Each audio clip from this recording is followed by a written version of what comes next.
Sékou Keita. Oui, c'est donc une porte de sortie pour le médiateur parce que je posais la question tout à l'heure. Ça veut dire qu'on l'a même trompé. On ne lui a pas dit à l'interne que ces partis politiques-là ne prendront pas part justement à ce dialogue. Donc certainement, on lui a fait savoir que ouais, tout est réglé, tout le monde sera là, le dialogue sera inclusif comme promis, ce qui n'a pas été le cas. Mais lorsqu'on regarde un peu, c'est vrai qu'il y a eu une modification des 10 commandements, on se retrouve avec 13 étapes, ce qui n'est pas mal en soi, parce que ce sont des questions des fenêtres pour discuter un peu de quelques revendications du Quator d'alors, ce qui n'est pas mal en soi. Mais il y a quand même un truc qui attire mon attention, c'est que la question relative au chronogramme n'est pas inclue, ce qui veut dire que cette question n'est pas incluse justement dans les thématiques à discuter. Ça veut dire que sur cette question... Peut-être que comme les 24 mois sont déjà approuvé par non seulement on ne va pas dire approuvé, parce que ce qu'on nous a dit,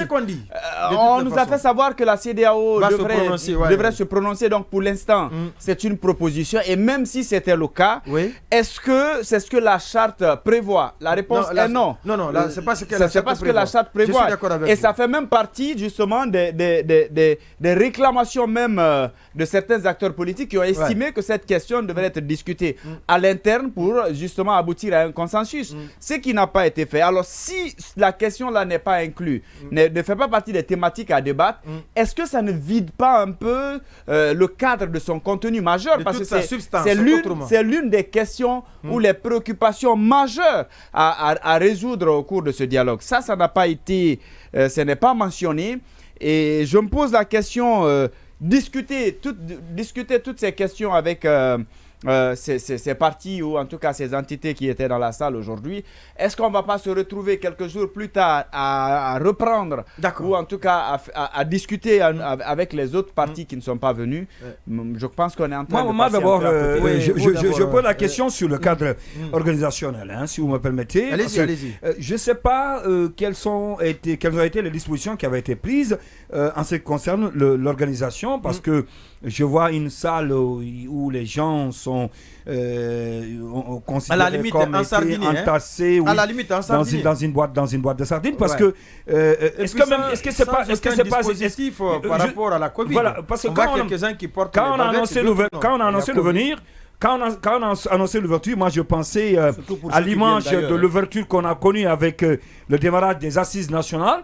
Je pensais que ça allait se tenir au Palais Mohamed V, ce n'est pas le cas. D'où d'ailleurs, est-ce que ce n'est pas ce qui explique justement les problèmes auxquels étaient confrontés, n'est-ce pas, les organisations de la société civile? On a suivi dans la narration de Tomou qui fait ressortir la colère des organisations de la société civile, parce que certainement ils ont dû attendre pendant longtemps sans avoir accès. Donc tout cela là, je pense que la manière dont les gens sont assis dans une petite salle, en tout cas vu l'ampleur, l'organisation en question, pour ce qui est, n'est-ce pas, de l'ouverture de ce dialogue, je pense qu'on devrait avoir un cadre beaucoup plus adéquat que ce qu'on a aujourd'hui. Maintenant, s'il faut revenir sur les 13 points qui sont énumérés, tout à l'heure Tomou a détaillé. Vous regardez par exemple à partir du point 3 jusqu'au point 10, avec 3, là on parle de l'établissement du fichier électoral.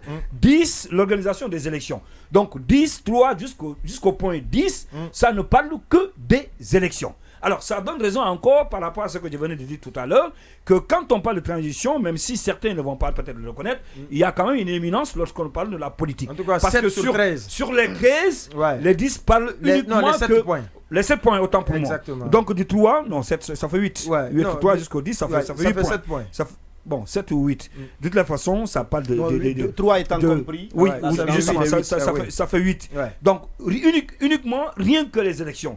Ceci dit encore, une fois, je pense qu'il faudrait amener tous les acteurs impliqués dans ce processus. Lorsqu'on parle justement de la politique et surtout et sur la question des élections, les impliquer pour qu'ils aient quand même leur mot à dire. L'autre aspect, je vais terminer rapidement, c'est par rapport à Yahi Boni. Je commence à donner raison à ceux qui disaient il y a 2 jours ou 3 jours que Yahi Boni ne serait pas du rendez-vous d'aujourd'hui. Je comprends un peu parce que au regard de ce que Thomas a dit tout à l'heure, ça peut justifier les informations que les gens donnaient. Toutes les promesses comme quoi, faites par les facilitateurs est-ce que ceci dit, je vais terminer la mienne si vous permettez. Oui, je vais terminer la mienne. Je vais terminer la mienne si vous permettez.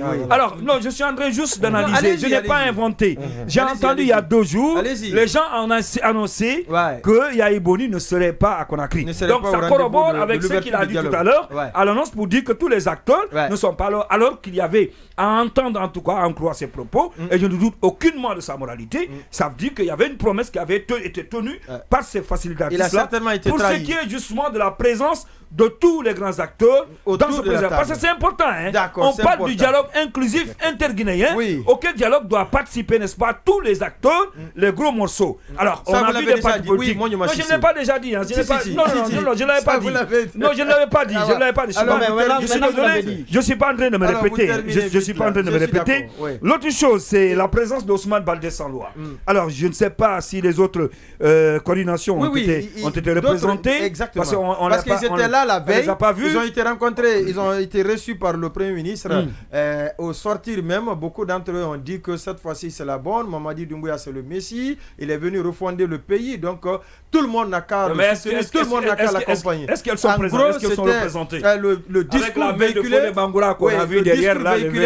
les coordinateurs qui ont été reçus par Dr Bernard Goumou. Oui, Mounima Sissé, en 4-5 minutes, puisque vous êtes succinct. Oui, pour se recentrer sur le sujet. J'étais succinct, pourtant. Pour se recentrer sur le sujet, parce que moi je veux bien parler de ce dialogue-là. J'ai écouté le compte rendu de Tomo. J'ai écouté le compte rendu, non, pas du tout, mon neveu, je n'oserais pas le dire. J'ai écouté le compte rendu de Tomo, un compte rendu chirurgical que je remercie de passage. Il nous a permis de nous plonger dans les méandres de ce qui s'est passé aujourd'hui et ce qui continue d'ailleurs dans cet hôtel à Kaloum. Alors, ce qui a retenu mon attention, c'est ce passage concernant le médiateur qui a fait une pique ou une boutade aux facilitatrices pour leur dire qu'il pensait que tous les acteurs, qu'il pensait qu'il allait trouver tous les acteurs dans la salle. C'est une boutade d'autant plus que le trio avait écrit au Premier ministre pour dire au Premier ministre, et cela il y a 3 jours, 2 ou 3 jours, pour dire au Premier ministre qu'ils ne participeront pas au dialogue parce que les préalables n'ont pas été, le Premier ministre n'a pas accédé à leurs revendications. Le trio a écrit. On a vu la réplique de Mamadou Sylla de la Corée pour dire qu'il faut mettre un tiret sur leur nom et ils ne font pas partie parce qu'ils ne sont plus du Quator.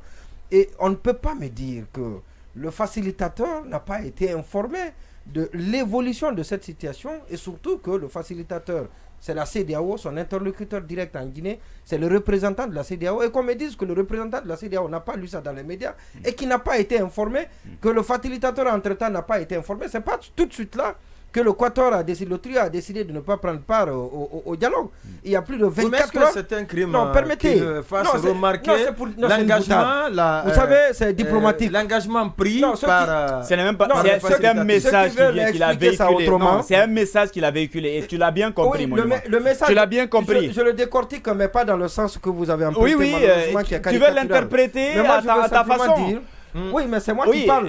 Pourtant, il ne faut pas fuir la réalité. Pas à ta façon, à votre façon. Alors, d'accord, mais la réalité, il ne faut pas aussi... Voilà. Il a dit à sa façon, moi je parle de ma façon. Je n'ai pas dit que je parle de la façon dont vous avez... Non, pas du tout, je n'ai pas cette prétention-là. Je dis bien que ce message-là, il est diplomatique, c'est maintenir les négociations, et parce que rien n'est encore perdu. On ne peut pas perdre complètement l'espoir de voir le trio à ce dialogue-là. Les négociations vont continuer.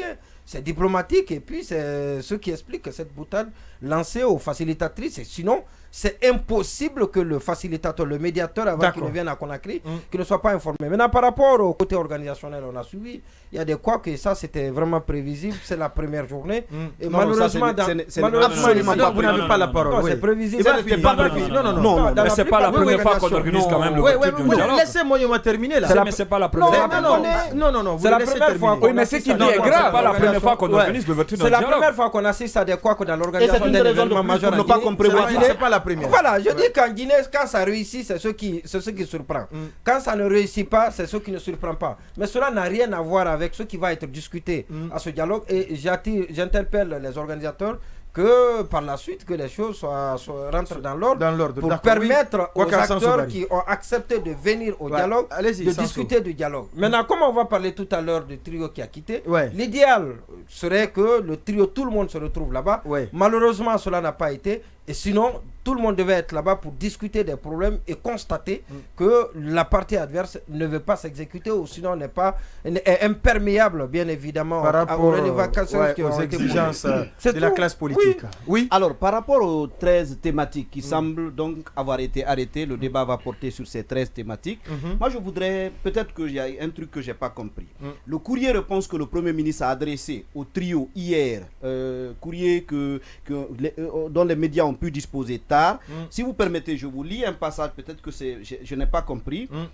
Il dit, je note également avec satisfaction le souci qui vous anime. Non, je tiens plutôt à vous rassurer que vos préoccupations liées notamment aux 10 points préalables au dialogue ont retenu toute mon attention. En retour, je vous signale que la méthodologie du dialogue consistant à mettre ensemble toutes les parties prenantes en vue de valider les termes de référence, compris le programme de travail, les procédures et les éléments essentiels des thématiques, devrait vous rassurer que ces préoccupations seront débattues. Alors, si j'écoute ce que j'ai lu ici, ça veut dire que les thématiques n'auraient pas dû être arrêtées avant d'avoir été validé à l'issue de la rencontre d'aujourd'hui par toutes les parties prenantes. Non, mais ça peut sous-entendre que ça, c'est une proposition qui est faite déjà parce que quand vous appelez les gens, il faut avoir quand même quelque chose autour duquel le débat va porter. Peut-être que quand les équipes vont être constituées, de nouvelles propositions vont être faites, si vous permettez entrer en vigueur. Si vous permettez quoi, alors ils ont tous validé ça aujourd'hui, peut-être aussi. Pas encore, parce qu'on est en train de constituer maintenant les points, peut-être les présents. Oui, allez-y. Ok, je disais, quand vous dites par exemple peut-être que c'est une proposition, pour le moment, ce message n'apparaît dans aucun document. C'est-à-dire, à savoir ça que c'est une proposition. C'est-à-dire, rien ne dit que en réalité ce ne sont pas les thématiques. Tout à l'heure, avant que je n'introduise cette dimension, on était tous partis pour dire que ce sont les 13 thématiques sur lesquelles le débat va pouvoir porter. Or, c'est relativement en contradiction avec ce que le Premier ministre dit dans tout dialogue. Il y a des questions périphériques. Non, Lamine Mounimassi, c'est vous aussi. Attendez qu'il termine. Sujet périphérique. Lamine Mounimassi, ne monopolisez pas le débat, s'il vous plaît. Si, c'est ce que vous voulez là, allez-y.